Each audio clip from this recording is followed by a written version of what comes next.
Lucknow Lok Sabha seat से BJP प्रत्याशी और रक्षा मंत्री राजनाथ सिंह आज गोमती नगर स्थित बाबू बनारसी दास एकेडमी में आयोजित बौद्धिक वर्ग सम्मेलन में शामिल हुए। इस मौके पर भाजपा महानगर अध्यक्ष आनंद द्विवेदी, बीबीडी ग्रुप के चेयरमैन विराज सागर दास, बीजेपी विधायक अदिति सिंह, एमएलसी मुकेश शर्मा समेत कई बीजेपी पदाधिकारी और शहर के तमाम बुद्धिजीवी मौजूद रहे। रक्षा मंत्री राजनाथ सिंह ने अपने संबोधन के दौरान आज एक बार फिर लखनऊ वासियों से माफी मांगी। इससे पहले भी लखनऊ में आयोजित प्रबुद्ध सम्मेलन के दौरान रक्षा मंत्री राजनाथ सिंह ने माफी मांगी थी। उन्होंने बताया कि आंध्र प्रदेश में एक जनसभा के दौरान पैर में चोट लगने की वजह से बैठकर बोलना पड़ रहा है, इसलिए सभी से क्षमा चाहूंगा। रक्षा मंत्री ने आगे कहा कि इस बार नॉर्थ से लेकर साउथ तक भारतीय जनता पार्टी का झंडा बुलंद हो रहा है।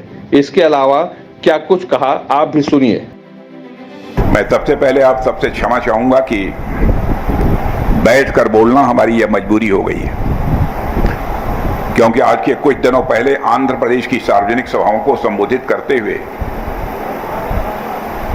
एक पब्लिक मीटिंग में मंच से उतरते हुए, क्योंकि हमारी तेज चलने की आदत थी, तेज उतरने की आदत थी, पैर स्लिप करने के कारण थोड़ा सा हमारे पैर में चोट आ गई है। इस कारण लंबे समय तक खड़े रहकर मैं अपने विचार व्यक्त नहीं कर सकता, इसलिए मैं आप सबसे क्षमा चाहता हूं। और इस बार के चुनाव का जहां तक प्रश्न है, मुझे ज्यादा कुछ कहने की जरूरत नहीं है, आप लोग सहमत होंगे।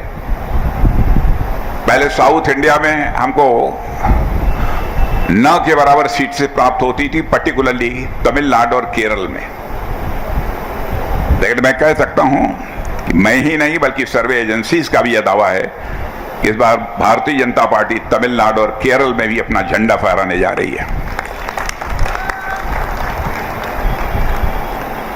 चाहे भारत का नॉर्थ हो, साउथ हो, ईस्ट हो, वेस्ट हो, सभी जगह भारतीय जनता पार्टी का विस्तार तेजी के साथ हो रहा है। इसलिए मैं आप सभी से यही अपील करूंगा कि आप सबका सहयोग हम सबको प्राप्त हो और जो हमारे बड़े बुजुर्ग हैं उनका आशीर्वाद प्राप्त हो, नौजवानों का संबल प्राप्त हो, ताकि हमारा यह देश तेजी के साथ आगे बढ़ सके और तक 2047 तक 2047 तक भारत को हम दुनिया की डेवलप्ड कंट्रीज की क्यू में लाकर खड़ा करना चाहते हैं।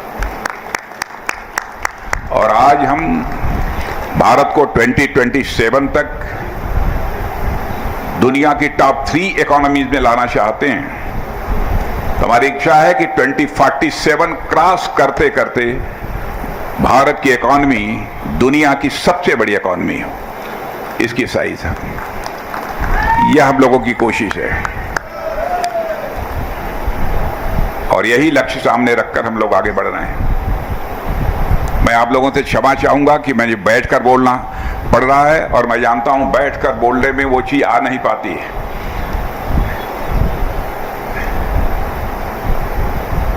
लेकिन मजबूरी है।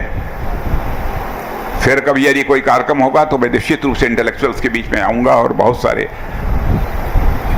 इस समाज से संबंधित जो इश्यूज हैं उन पर वाइडली आप सबके सामने चर्चा करने की मैं कोशिश करूंगा। मैं आप सबको धन्यवाद देते हुए अपना निवेदन यहीं समाप्त करता हूं।